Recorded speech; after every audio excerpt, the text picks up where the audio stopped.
Real with it. Yep. Kiki, do you love me? Are you riding? Say you never ever leave from beside me. Cause I want you, and I need you. And I'm down for you always, KB. Do you love me? Are you riding? Say you never ever leave from beside me. Cause I want you, and I need you. And I'm down. I love it. Oh god. Oh god. Dig it? Yeah. Oh, got the bass too. Don't do it. Don't do it. Oh! That was an 8. Another Or better. healthy green fish. Alright guys, welcome back to another episode of BassQuest. Today I want to talk more in depth about something we mentioned in the last video. I mentioned that one of my favorite baits to use during the mayfly hatch is a jerkbait, whether it be a floating jerkbait or a suspending jerkbait. Now, that is true. However, the jerkbait has been playing in my summertime arsenal really big this year. Not just during the mayfly hatch, but in key times that I find on the lake, such as when I'm, catching smallmouth around rock areas.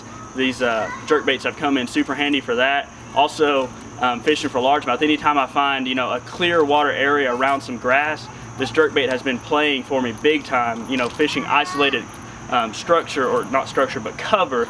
Talking about like weed clumps, laydowns, places that you would fish with a big swim bait where one big fish might be. This jerkbait has been helping me to draw those fish out and get those bites. And I think a lot of that has to do with the fact that Chickamauga has a lot of pressure on it. However, most people, when y'all think of a jerkbait, and I've been the same way in the past, you think cold water, winter time, you think, long pauses waiting on a fish to come get that bait. However, in the summertime, you can still key in on those fish's need to react by using the jerkbait. And one thing that's great about it is it stays in that strike zone. A lot of times these fish will get into those situations, say they're buried in the grass. Well, that jerkbait will stay right above that strike zone area, or it'll stay right next to that laydown for a lot longer than other baits will. It's almost like a top water, but you're working it under the water. So imagine walking a spook, but you're doing the same thing with this jerkbait under the water to pull those fish out and make them eat. Now, a couple jerkbaits that have really been playing for me, you can see the one that's actually tied on my rod right now. This one's been doing some major damage. That right there is a 6 cents Provoke. It's similar in body shape. I don't know if y'all can see this. Let's see here. It's very similar in body shape to, that is a Mega Bass Vision 110 right there. So they're a very similar bait. However, the 6 cents is a lot cheaper. I've been fishing around areas that have got big rockfish lately, and I don't want to lose a $25 jerkbait. Another one that's been really awesome for me is, boom, I don't know if y'all can see that. That is a Lucky Craft Pointer 110. What these both have in common is they're both suspending jerkbaits for one, and they both have a very wide, erratic kick. And I like that a lot in the summertime.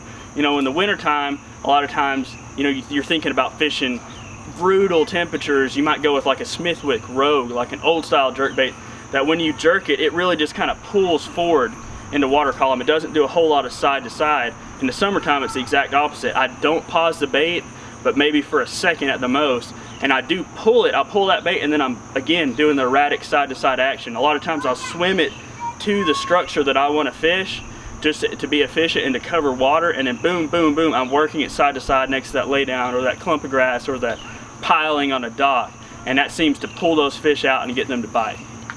Now, one thing you will have trouble with in the summertime fishing a jerkbait is keeping a big fish pinned. You guys know that the fish are a lot more active in the summertime than they are in the winter. Their mouths are softer as well, so you've got tiny hooks that are going to be in that fish's mouth. They have a really good chance at throwing them, and they're going to be jumping like crazy on you. So one thing that I like to do is I use, similar to my winter setup here, I've got a 7-foot, it's a medium heavy, but it's a very moderate rod. You can see this thing just bends and bends and bends for days. And that tends to be really good to try to keep those fish buttoned. You're never gonna be able to keep them from jumping. That's just part of it this time of year, but you have your best chance of keeping them on. You have a higher land ratio, hook to land ratio in that way. Now, talking about floating jerkbaits, I like to use a floating jerkbait as well. If you're talking about, especially if you're talking about fishing around thick grass. And the great thing about a floating jerkbait is you can actually make it sink super ultra slowly. Or you can make it just barely float back up, and you can do that by adding a little bit beefier hooks to your jerkbait. And what that'll do is it'll enable you to actually go, what I do is I use the same rod, but I go to a straight braid, and that way I can pull those fish and keep from tearing those hooks and try to get them out of that grass as soon as possible, because you guys know if that fish buries in that grass, you have a very slight chance of getting them back out of it. So that's a good tip for you guys. If you're fishing around heavy grass, you still want to throw the jerkbait. Say you're down in Okeechobee or you're down in a really grassy lake, throw in that floating jerkbait, adding heavier hooks to make it either sink or just float back up really slowly. That'll help you guys keep those fish buttoned up with a straight braid. All right guys, hope y'all enjoyed that. If you did, make sure you leave a like, hit that little thumbs up for me down there. Subscribe to my YouTube channel if you haven't already. I'm bringing you as many of these tips and tricks for Chickamauga and just around the entire Tennessee River system, the southeast area, as I possibly can. Hope y'all enjoy them. Make sure you ring that bell. It'll give you notifications when I post a new video. If you forget to ring the bell, there's a good chance that YouTube might lose me in the shuffle and not send you that video that's going to help you catch that 10-pounder. But as always guys, hope this week finds you out on the water, and I'll catch you there. Oh, there he is. Fish. Fishes. Giant.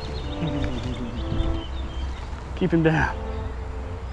Like July jerking in July. Doesn't work. Oh god, big one. Yeah, not small. Well, maybe he is small. Oh, he felt me. There was a bass in that tree. I think he's probably got friends because that was a ferocious bite. Oh yeah.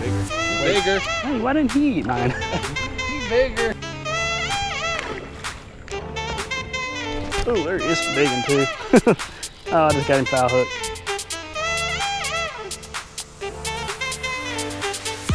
Top of the head, and then they pull hard when you get them like